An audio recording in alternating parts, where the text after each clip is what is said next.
မတူညီတဲ့ဘာသာစကားတွေမတူညီတဲ့ယဉ်ကျေးမှုတွေမတူညီတဲ့လူအတိုင်းဝိုင်းတွေကြားတဲ့ယူစားရုန်းကန်နေရတဲ့သူမို့မွေးရမြင်တဲ့အလံဝင်းနေအောင်မပေါ်မီရဲ့ချစ်ချင်းမြတ်တာတွေငတ်မလာတဲ့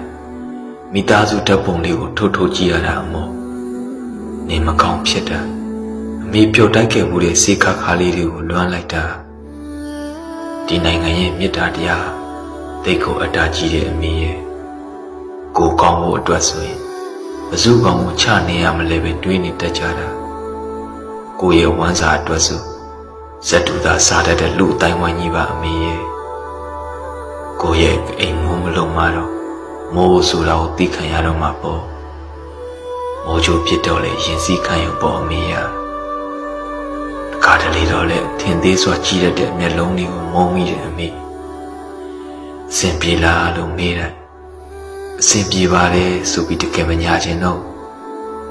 အဆောင်မျက်နှာဖုံးနေရဲ့နောက်ွယ်မှာပျော်စရာတွေကတကယ်ရှားတယ်အမေ